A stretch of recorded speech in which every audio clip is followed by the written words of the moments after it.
Good afternoon. Welcome to the 2022 Enabling Change for Retail webinar series.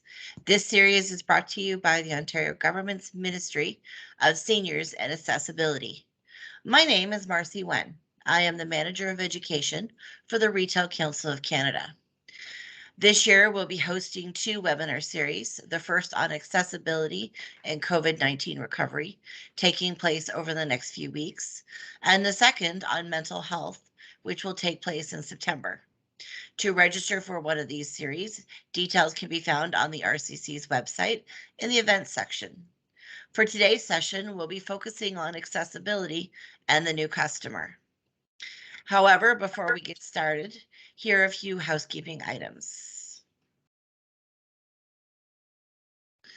So for today's agenda, we will have welcoming remarks. We'll go through a few housekeeping items. There will be introductions to our guest speakers. We'll have the presentation on accessibility and the new customer, and then we'll wrap it up with some questions. This webinar is being broadcast in French. If you wish to listen to the presentation in French through the French translation audio telephone, please dial the toll-free number 1-888-499-6608 or one of the numbers listed on the screen and enter the French audio PIN 036 997 810.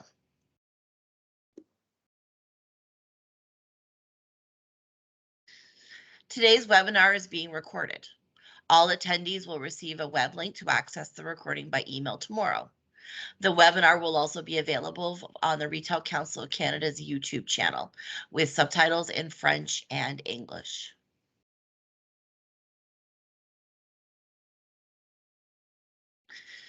If you have any questions during the webinar for any of our panelists, please submit your questions using the chat feature in the software. For questions and information after the webinar, please contact myself at 1-888-373-8245, extension 320, or email at education@retailcouncil.org.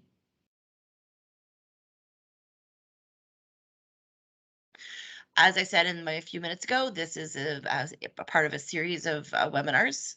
So here are the few webinars we have upcoming. So next Wednesday, a week today, on April 13th, we're going to have the Ontario Chamber of Commerce come and speak to us about 10 things that we can do, 10 things that you can do to make your store accessible. The following week after that, on April 20th, we're going to have Ontario Chamber of Commerce back to continue this. But what we're going to do is we're going to provide real life examples of the 10 things that you can do to make your store accessible. And then finally, we're going to wrap up this series. We've invited the Rick Hansen Foundation back for accessibility and store design on April 22nd. And if you've missed last week's webinar, you can find it on RCC's YouTube channel.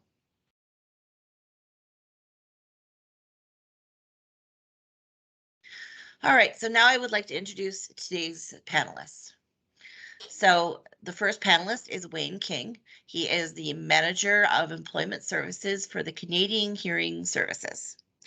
Originally from the UK, Wayne has spent over 40 years in the banking, retail, and healthcare fields in Ontario. His family background was in retail. His grandparents and his parents having owned and operated a toy shop in the UK. Retail has been in his blood since he was in a preteen. After graduating from high school and to help financially through post-secondary education, Wayne's love of music reaped financial rewards as he DJ'd several events in London and in Southeast England. His love for music unfortunately led to a profound noise-induced hearing loss, and developed his passion to help and to advocate for deaf and hard of hearing people, not only as it relates to employment, but also to accessibility. From 2012 to 2015, Wayne was the chair of the City of Sault Ste. Marie's Municipal Accessibility Advisory Committee, and his work was recognized in the community in terms of promoting and installing TTY lines at City Hall. This initiative allowed deaf and hard of hearing residents to ensure equal access to municipal services offered.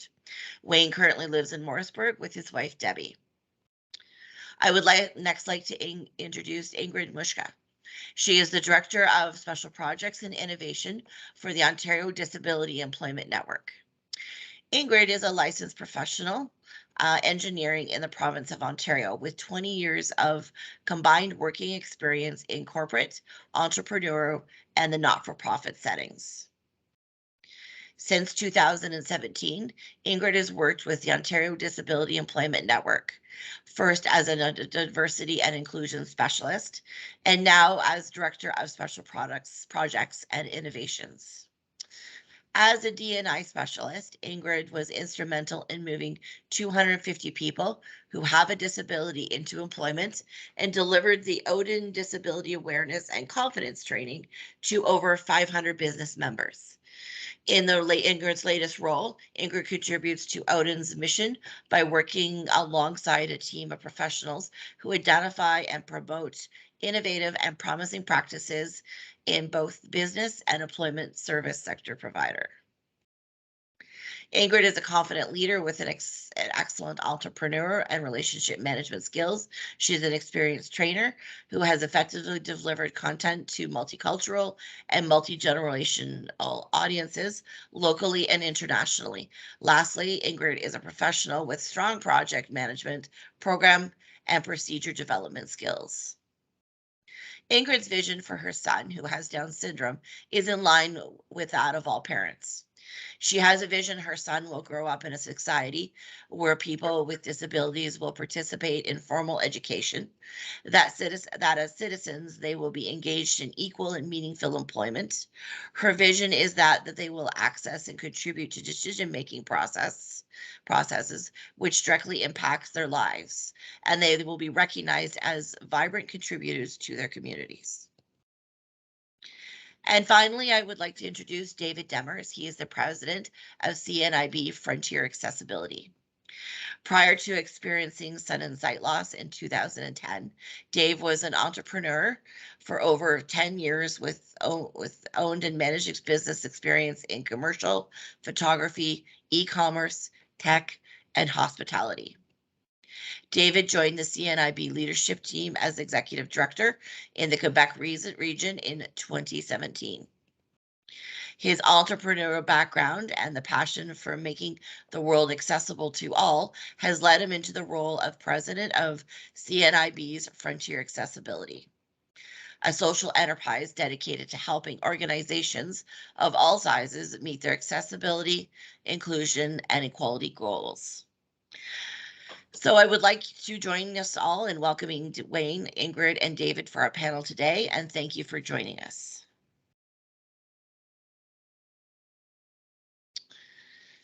Today we will learn about the new retail customer, how the pandemic has changed how we shop, and how to make purchasing channels accessible to all customers. With the COVID-19 pandemic, the retail customer changed.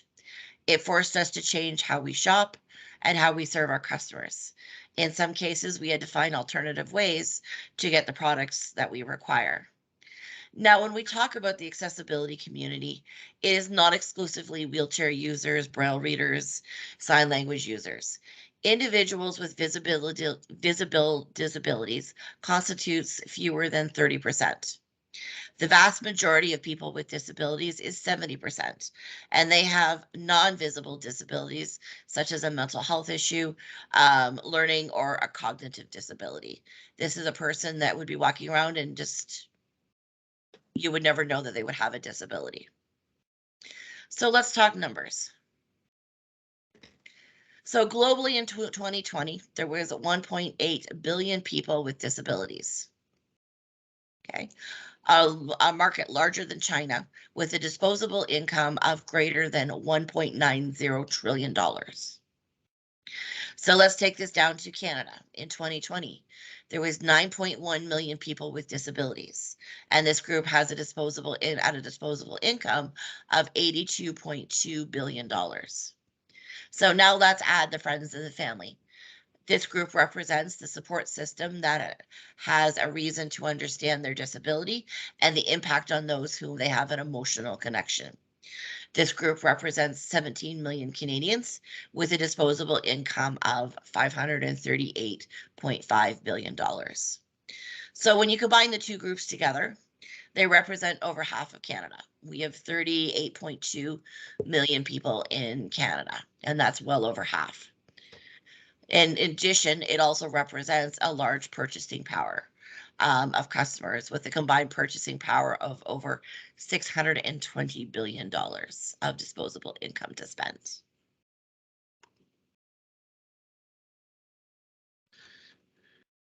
Retail has felt the effects of COVID-19 over the past couple of years and has gone through a transformation. Stores have been forced to limit in-person shopping, increase online ordering and curbside pickup, and become a lifeline for customers needing essential goods. Because of this forced evolution, consumer behavior has increased a shift towards e-commerce. Retailers' ability to connect with customers is more critical than ever as shopping habits continue to change because of the pandemic. Because of these driving factors, retailers need to change the way they look at their customer and develop best practices that suits the needs of their customers and the profitability of their business. I would like to start today's discussion by asking our panelists, based on your experience and perspective from your disability community that you represent, what does the new customer look like?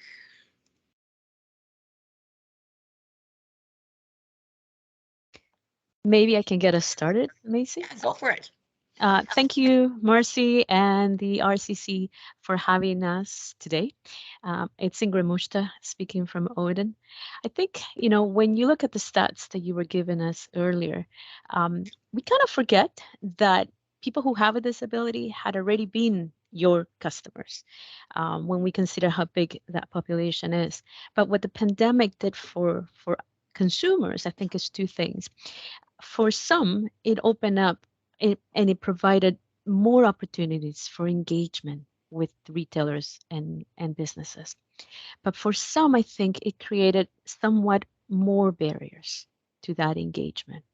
And I think we need to remember that when we are including people who have a disability intentionally in that category, we're looking for access to products and services with the same level of quality of that experience of a consumer for people who have a disability and for people who without a disability. So we're looking for the same experiences. Customers who have a disability want information in many ways and many formats so that it is accessible to what their needs are. And then I think when we're looking again to experiences, people who have a disability want to see themselves reflected in your business, whether it's by your branding and your marketing being disability inclusive. So I think that those are some of the aspects that I want to bring from the network of employment service providers that are part of Odin.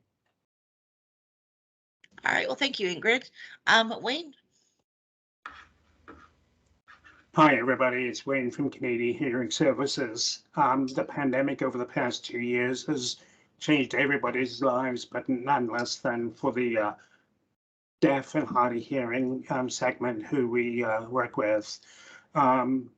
The pandemic has caused us to change our lives in terms of wearing personal protective equipment, masks, and whatever. And if you could imagine how devastating that is for somebody with a hearing loss who relies on speech reading or lip reading, when somebody else is wearing a mask, it's extremely difficult, near on impossible, to be able to communicate with somebody who relies on the facial expressions, and perhaps everything is lost behind the masks. Also, we're talking about curbside pickup, that when somebody comes to your store to pick up somebody, invariably there's a phone number to call unfortunately, for people who are deaf or hard of hearing, this is something that is not accessible to them because, like myself, with a profound hearing loss, I don't use my cell phone for anything but texting in terms of communication. I cannot use the phone because I can't hear it no matter how loud it gets. So the pandemic has been very devastating for the people that Canadian Hearing Services represent.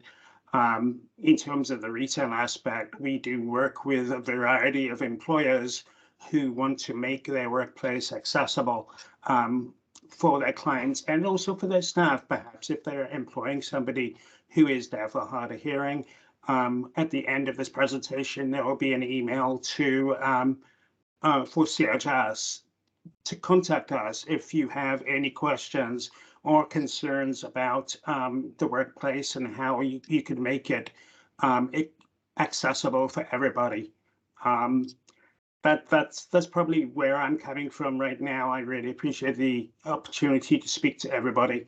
If you have any questions about hearing loss, please refer to the email at the end of this presentation, and we will get back to you within 24 to 48 hours if you have any questions. Thank you.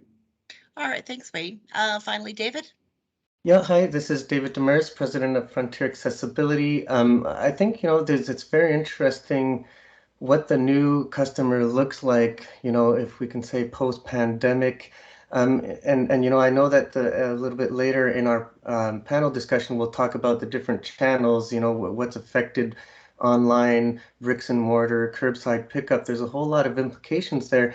But I'll start by saying, starting the discussion by saying that something interesting happened during the pandemic, at least in the eyes of our community, the community that I'm part of, the blind community, is that many people, pretty much everyone during the pandemic, kind of got a taste of what it's like to have the vulnerability associated to having a disability. Everybody found themselves somewhat confined in their homes, unable to go out and run errands, go do their groceries, and when they could, they wouldn't necessarily feel safe about it.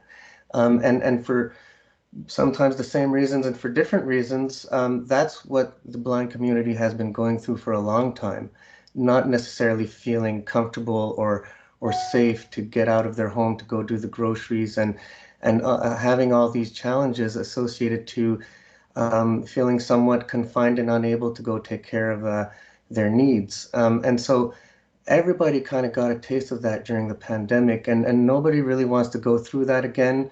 And now the new customer is looking for new ways of shopping that are more convenient to them, that are more in line with the way that they feel safe about interacting with other people. And so I hope that that perspective of the new customer, because it resembles a lot more now what people in my community and other disability communities are facing, well, we might be leveling the playing field a little bit at some point here. So it's an interesting thought here, and I think that's what I wanted to bring up first before we talk about what implications it has on the various different channels. Okay, thank you.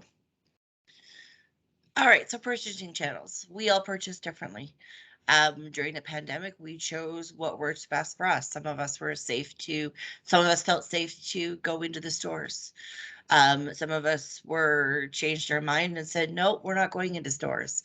We're going to buy everything online.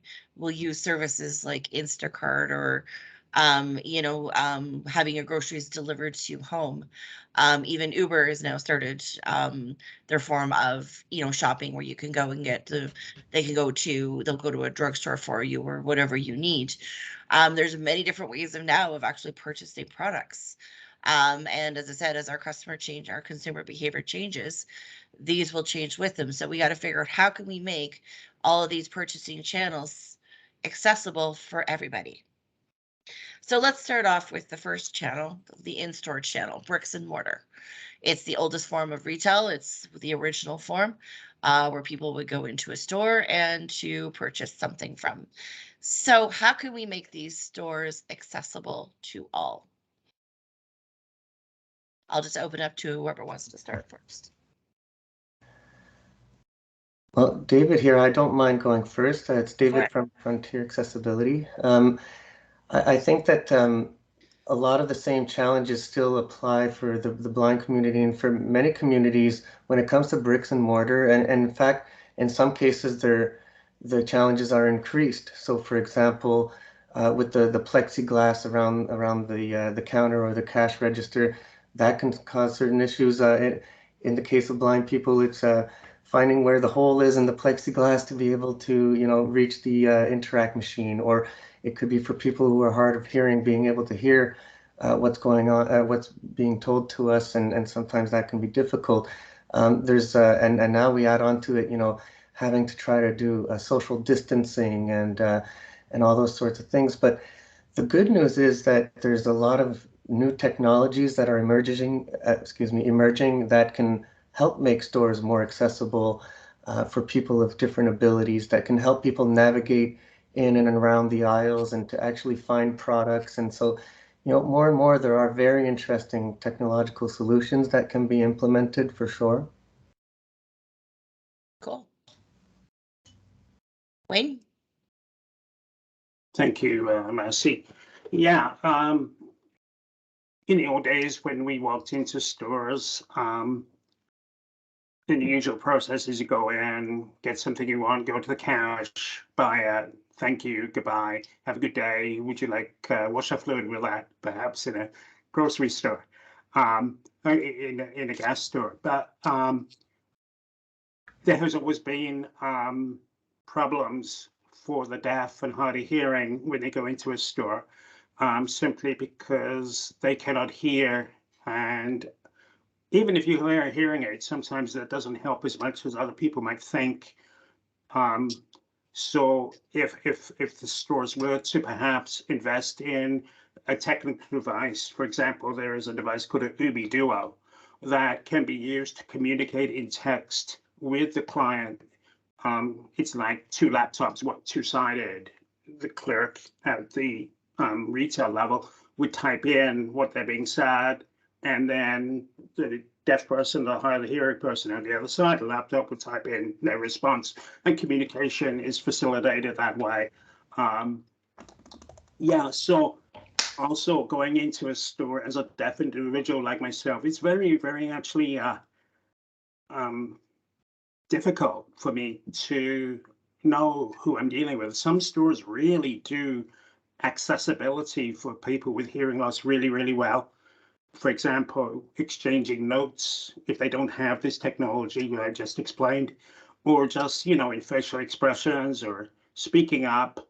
But there are certainly employees, possibly newer employees, who don't know how to communicate effectively with somebody walking in your store.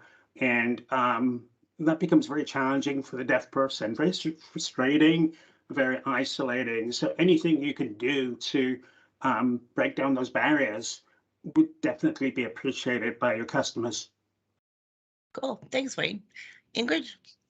Apologies for falling off there out of the meeting. I think that when we think about augmenting the message that both David and Wayne have provided, when we think about accessibility to the physical store, sometimes we think of the ramps, we think of the automatic doors, and those are great starts. And I'm not going to go into some of the details that both Wayne and David have provided in terms of the sensory aspect of your space. But what I want us to think about is for people who have what is considered a hidden mobility disability. Odin is currently working with the Hidden Mobility Alliance. And through that project, we have learned that about 500,000 Canadians have a hidden mobility disability. They're not aware of it. These are people who move independently, that can stand independently, but have issues walking a number of steps, a distance, as well as standing for a long period of time. So when we're thinking about designing our spaces for people who may have disabilities of that type, and this could be, arthritis, it could be heart disease, for people who standing for long periods of time may be a concern. Let's start thinking about how do we create spaces where people can rest, where people can have the products or services being brought to them. An example that was recently brought up to me was this concept of when we were going for our vaccines, long lineups to wait for people to get vaccinated. If you are providing access for people to have a room where they can go and have their vaccine set up so they're not standing in line, that would be something like, that kind of an example that I want to provide. And then, for other invisible disabilities like autism, provide access to sensory-friendly environments. There's a retailer, a grocery store, that does sensory-friendly days. When the lights are dim, the noise it's canceled. There is no overhead music. So those are the kinds of things that, when we take into consideration, we create experiences that are accessible for all. Okay. And David here, sorry, I'll just add, and I'm sure Ingrid and others will agree, and Wayne, is if you're able to make your bricks and mortar locations accessible for your customers, it's very likely that you've also made it accessible to be able to hire people to work in your facility as well. So it really can be a win-win for everyone. And there's so much that can be done, either from a low-tech or a high-tech perspective. We can, I mentioned, finding the hole in the plexiglass. Well, it can just be a matter of helping someone, guiding them, or actually getting accessible payment terminals in your stores, or so there's making sure that staff is well trained to be able to assist people. So there's really a lot of different facets to it, but and by hiring people as well, you get that kind of perspective directly from the community. So it's worth it. Cool. Thank you. All right. So let's move on to talk about online. Online, as I said, was probably about 10% or less before the pandemic. It was popular. It was emerging. The pandemic happened. Like even in my case, I love to go to malls. I love to shop, but then the pandemic hit and that changed for me. I started shopping online. I found alternative ways to have my groceries delivered because to me, that's how I felt safe. And online, as I said, is here to stay. It's changing. There's many different ways that you can get it. Your products can be delivered to you. You can, purchase online and do click and collect or curbside pickup, which we'll talk about in a few minutes. But it's here to stay and it's emerging. And how can we make online accessible for all? Well, David from Frontier Accessibility here. I'm glad to start it. This is a topic that I'm very passionate about and personally affected by, I would say. The internet age, when it first arrived, was for the blind community, it was like a dream come true. When online ordering became a thing, online shopping, we thought that this was going to solve many of our issues. It was going to solve many of our challenges with regard to transportation, to get to the store, all of our challenges that we face in the store. Actually, being able to find products in a shelf when you can't see is very challenging. And so we were thinking this is going to really be the solution for us. But the sad fact of the matter is that even 20 years after that, the vast majority of websites are not accessible for people who are blind and use a screen reader, for example, or they have serious contrast issues that make it not accessible for someone with partial or low vision. And so because of that, we can't really be part of it, and we can't use that, even though it would eliminate so many barriers for us. Now, there is a trend recently, and there's more and more online stores becoming accessible, and we're very grateful for it, but there still is so much to be tackled there. And I'll even say that it's one thing to check off all the criteria and have an accessible digital website or online store, but it's also another question about, is it a good experience? You could have an accessible site that checks off all the boxes, but is not really an enjoyable experience for the shopper. And we all know that retail is all about a good experience, and you'll get much more return on your customer if you give them a good experience. So that's really what are the big challenges here, is that online shopping is so important for the blind community and other communities, but we have to make sure that it's accessible for everyone. So what can we do? So first of all, there are guidelines to ensure that websites are accessible. It's the WCAG Web Content Accessibility Guidelines. So you make sure that your web developers follow that, or you can go to organizations like Cnib Frontier Accessibility, who could provide digital accessibility audits and help you remediate your website. You know, and it often takes change. It often takes catastrophes or something like a pandemic to force significant changes. Well, why not make sure that we think about the most vulnerable communities while we make this change? Because it's always easier to make things more accessible as we design them, as we do them, instead of doing it after the fact. It's always easier and less expensive. So, you know, that's another thing I'll bring up. But there definitely are standards to make sure websites are universally accessible. Great. Ingrid? Yeah, I was going to say, Ingrid from Odin, that I think when we think about, as David is indicating, when you think about accessibility in your website and inclusive design, it's an open door policy. That's really what it is for your visitors. You're opening the doors to everybody. And so you're clearly indicating that you want to engage with this community. Are the experiences, as David is saying, are they easy to be navigating? As we were talking about navigating your space, your physical space, translate now that into your virtual space. Is the experience of the customer inclusive? Is it accessible? Does it meet their needs? Have you removed the ableist language that may put off some of your consumers that are visiting you? And there are other things that you can be doing to ensure that at the bare minimum you're providing different formats. If you have a picture up on your website, is it provided with description of what that picture is, and make it meaningful, not just to say that's a white person with black hair. Like, this is a person who's enjoying our latest design. If you're speaking of a new trend in fashion, like, make it meaningful for that journey for the consumer. And then again, I'm going to go back to that whole concept of, do we see ourselves represented? I'm an engineer, I'm a female engineer, and I dislike those two words put together because I'm just a person who is an engineer.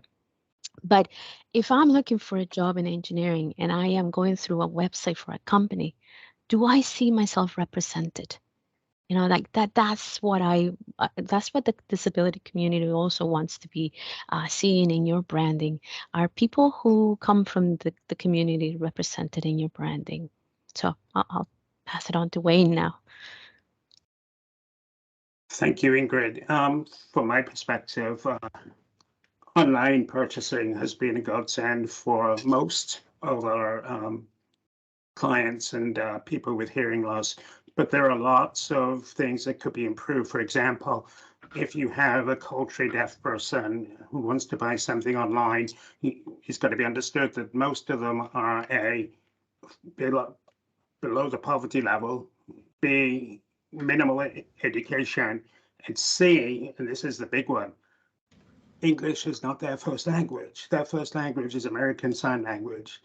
And it's very difficult for many culturally deaf people to be able to use an online portal to order stuff. If there is no ASL interpretation in the website, CHS can help organizations make websites accessible to the deaf and hard hearing communities. But I would say for the most part, online has been a very, very positive thing for the deaf community and those with hearing loss. It's certainly going to stay around because there is less expense for the retailer, perhaps, if they want to go more online. They don't have to have as many stores in the community. On the flip side of that, the deaf community is very social. They like to congregate together. They like to go out into the community. As Marcy said at the beginning, some of them have money to spend in your stores. So it's incumbent on retailers to provide accessible services, both online and in bricks and mortar. Cool. Any more comments? Just the last one, Ingrid from Odin, in regards to, we have been talking about people with lived experiences, but maybe we can also talk about families. For families of, say, for example, I am a mom to a child who has Down syndrome, and sometimes self-regulation for him can be difficult. So online has provided us the opportunity to shop in environments that are welcoming for ourselves, for us families, have provided us the opportunity to engage with you, with your retailing businesses in ways that we probably didn't have before. So again, going back to that whole concept of seeing representation, when I find a store or when I find a service that is representing my son, I can guarantee you that will be the first store that I'm going to go to. I 100% agree to that. I have a family with a lot of disabilities in my family, and we support the people that support them. 100%. It doesn't matter the cost or what is cheaper.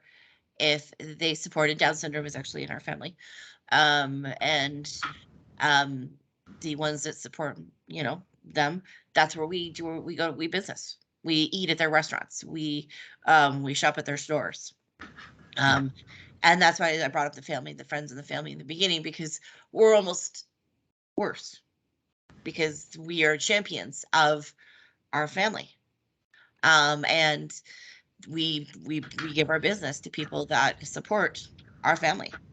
And I'm sure, the support teams from your support, not support teams, but your families would say the same thing.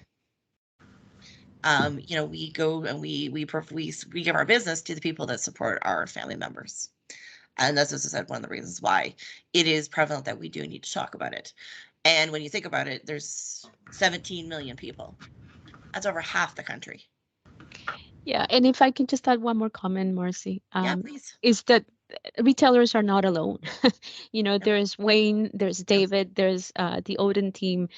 There is a number of organizations out there that are here to support, to help you understand how to make those steps to create an inclusive, disability inclusive environment. Like we often talk about diversity, equity, and inclusion, but what Odin finds is that at times the disability conversation is not integrated within diversity, and there is diversity within disability as well. So I just wanted to add that there is a lot of help for retailers to make those steps to become a disability inclusive business.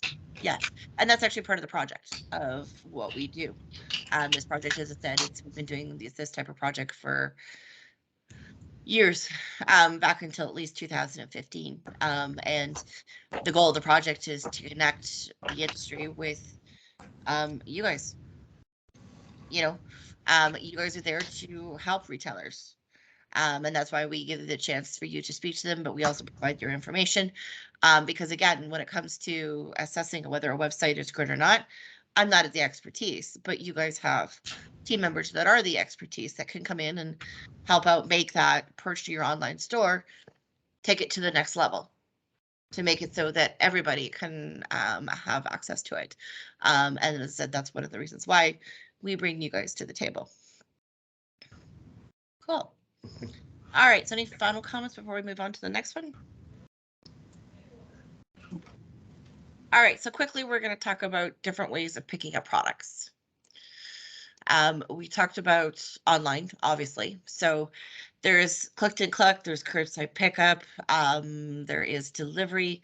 There's many different ways that you can actually purchase your products. So for example, when I moved into my current place where I live now, I decided to treat myself and get myself a new TV, but I was so busy with, getting everything moved and settled and all that sort of stuff that I thought, you know what, I'm going to buy it online and I'm going to use click and collect. And that's exactly what I did. Was I bought it online. I pulled up on my time that I was able to pick it up. And they literally brought the TV right out and put it in my car for me. I didn't have to worry about getting it out of the store into, my SUV and to get it home. And to me, that was great. That worked well. I've used the service elsewhere. Some of them are better than others. The same with curbside pickup. So how can we make these ways of picking up our products and shopping accessible to all? I can start with this one. It's Wayne here. I For our demographic, curbside pickup is a challenge because most often, as I mentioned earlier, that it says, please call this number to alert the store that you are here to pick up something. And this is something that is not an option for people with hearing loss, like myself, again, who do not use phones for voice calls.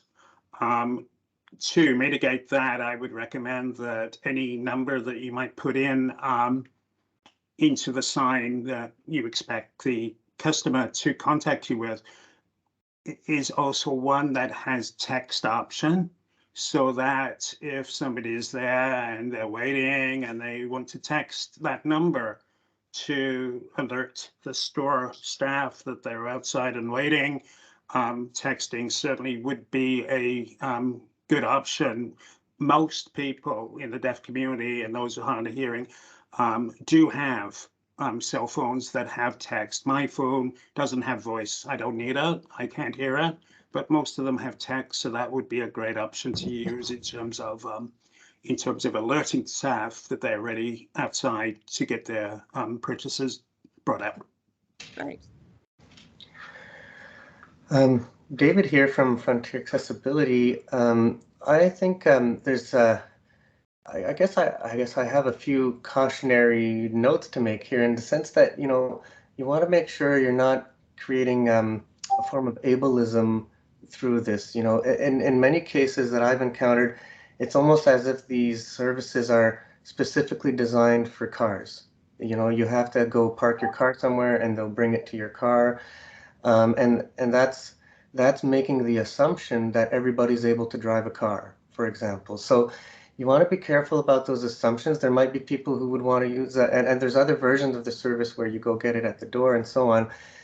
But you need to make sure that the instructions are very clear, because it's different, you know, from one retailer to the other, how the curbside or click and collect works.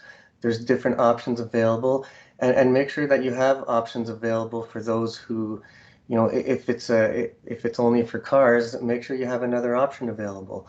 I would also add to that I haven't seen this a lot, but I have seen cases where you could get the option for curbside pickup and not pay any additional fees, versus having it shipped to your home, or other options where you would get additional fees. Well, if that previous option, the curbside pickup, the pickup option, if that's not accessible, you're actually kind of creating an inequitable situation where the only sort of viable option for the person with a disability is the delivery, which entails higher fees. So, you know, you might want to try to find if there's alternative solutions that could be put into place for people who would really require a little bit of an extra service or a delivery. And that's the thing, exactly. If they come to your store, you might actually have to have staff assist those people. So, you know, there is also a time savings there if you're able to offer things in a different way. So I think you just got to think about how you offer that service and make sure that it's easy for everyone to understand and use. Ingrid? Yeah, and just picking up on what Wayne and David have said, I think it comes back down to that whole concept of how you communicate. How can you communicate clearly that you want to engage with everyone, and that you can provide those flexibilities, those modifications, those accommodations to ensure that all customers are being served equally? And so, you know, we often say that, you know, putting a note on your hiring post to say that you're accessible is one thing, but actually going further and saying, for accommodations or for flexibility or modifications, here's the person that is responsible. And now you have someone, a person, a number, a name, that if I have a request, I can personally make that. I think that's what it comes down to, ensuring that everyone has the same level of experience in your stores, and that there's somebody that is driving that. It's not just an A100 number or an info ad, because we can get lost through all of that. Great. All right, so we're almost out of time. So what I want to do is ask you guys one final question. What advice or what pieces of advice, maybe one or two things you can offer are the retail industry?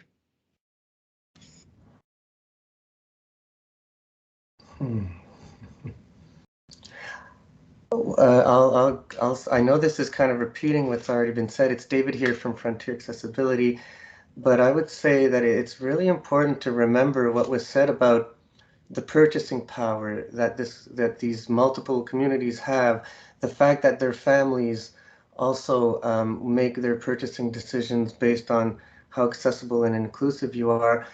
Because when I first started talking to businesses about accessibility, they would often want to talk about numbers, and they would want to make, is this a good business decision? And it obviously is. We're, with the numbers we're presenting you today, it cannot be ignored, and that's what I think is my piece of advice here is don't forget that, inclusion, accessibility is not just, having to change your ways, but it's actually you adapting your ways so that you better serve your clients and you get a better, bigger share of the market. So it really, truly is a good business decision. It is. Yeah, there's a lot of models out there. Like, yes, it's a good thing to do, but there's a lot of presentations out there, a lot of reports, a lot of documentations. As I said, the stats out I came from, the gentleman's name is Rich Donovan, and he is an expert, a Canadian expert on disabilities, on the fact that it is good for business. Mm-hmm. And every year he puts out a report. This was the 2021. I've been reading them for a few years. And as I said, he gives you an overview of, and every year it improves. Mm-hmm. That's the beauty of it when you read the documentation. Every year it does improve. But as I said, we still have ways to go. So yeah. All right. Ingrid or Wayne? I can go next. It's Ingrid. I just want us to remember that not all disabilities, we are not born with disabilities, not all of us. Mm-hmm. And so we can come into disability for either our genetics or something suddenly. And so when we think about creating accessible and inclusive environments and shopping experiences, we're also doing it probably for ourselves, when we get to that age when we may be needing it. So think about it not from the perspective of just the people outside of your network, outside of your family, but you may also be doing it for yourselves as well. So it's a good thing to do. Well, that's just it. It's, as we age, we now, need assistance. I mean, I just bought my dad rather, just bought a chair to help him stand up. It was an expensive chair, but that's what he now needs because it's not putting any effort, strength on his arms. He needs that assistance now to stand up. And as I said, it's just because he's aging. That's what it is. And we're all going to age. That is the reality of it. We are all going to age. And at some point, if we're lucky enough. Pardon? If we're lucky enough to Yes. age, to get to that age. At some point, we will all need the services that we're building and the diversity and everything that we're building for right now, and what we're championing. We're all going to need. It's going to be, instead of the 17 plus, the 9, it's going to be 38, because at some point we'll all need it. All right, finally, Wayne. Thanks, Marcy. I'm thinking of a retail perspective years ago when I managed a chain of convenience stores. One of the challenges was to bring more clients or customers into my store to spend more money. And I felt that we need to offer something that perhaps gives people the wow factor. Maybe they shop at Tim Hortons or they go to somewhere else or to get their coffee. But what would bring that client into my store to spend their money to give me my profits? And that's the name of the game of retail, is trying to attract people. Having worked in the health industry since, one of the most beneficial things you could do is to perhaps learn some sign language. The deaf community is very social. And if they come into a store and they find somebody who has elementary, basic sign, hi, how are you? They are going to be absolutely blown away because they're used to people not even recognizing them or even distancing themselves from a deaf person. If they get somebody who has basic sign language, they are going to tell the deaf community. And believe me, the communication in the deaf community is better than anything else. They like to tell people about good experiences. They like to tell people about bad experiences. But if you were to have somebody who has a basic understanding of ASL, which CHS could give classes for if you want to contact us, for a deaf person to come into your store and to be able to have a basic conversation in ASL with somebody, even, hi, how are you? Nice to see you, basic stuff, they're going to tell everybody about it. And they're going to say, you should go to that store because I had this most amazing experience. And I think that would provide the accessibility that you need to get people, to draw people into your store, perhaps, who would never have come into your store. The word of sign, as opposed to what the word of mouth, obviously, because deaf people use sign as their first language, is huge. You would, if you please one person in the deaf community by offering a little, example of basic sign language, you will really impress them. They will tell everybody, and in the deaf community, and you will see lots of doors opening of people saying, hey, I heard you're accessible to the deaf because my friends signed with somebody in your store. And they'll tell somebody else, and they'll tell somebody else. And that would be a huge impact, make a huge impact on the retail side of things. Yeah, that I can see. And it is. We live in a world where everything is reviewed. Mm-hmm. Whether it's on Google or Yelp or whatever the case is. That's the world we live in. And word of mouth or word of sign, rather, would spread fast. We're really happy to tell about our good experiences, but we're even more tell about our bad experiences. David here, I'll just add though that, for all those clients that you will have that won't need the accessibility, if you're proud about it and you let people know that you're accessible, you're showing them also that you're innovative. Like there's still a chance to be innovative right now around accessibility. So it's hard to be innovative sometimes. So this is it's a good thing to keep in mind. It is. All right. So we're almost out of time. So I'm going to open it up very quickly for questions. If you have any questions, you can put them in the chat function, and then we'll ask them to the groups. So as we said in the beginning, we promised that there would be additional information. So here's the information on the Cnib Foundation, where you can also get the Frontier Accessibility. As I said, there is a number to call. There's a website, and as I said, there's even a form that you can fill out to directly get information through the Cnib Foundation. And as I said, they're always willing to help. Same as for Odin.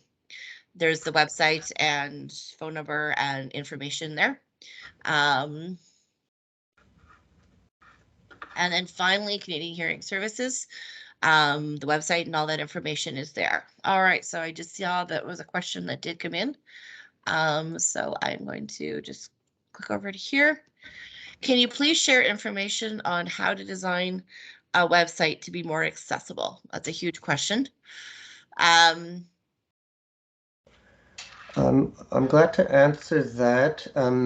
It's true that it is a big question because there's in the WCAG standards, typically, for example, AODA, the Accessibility for Ontarians with Disabilities Act, requires at some point that your website be WCAG 2.0 AA compliant. So, Yeah. you know, at Frontier, we can help you understand what that means. And but essentially, there's something like around 180 something criteria that have to pass.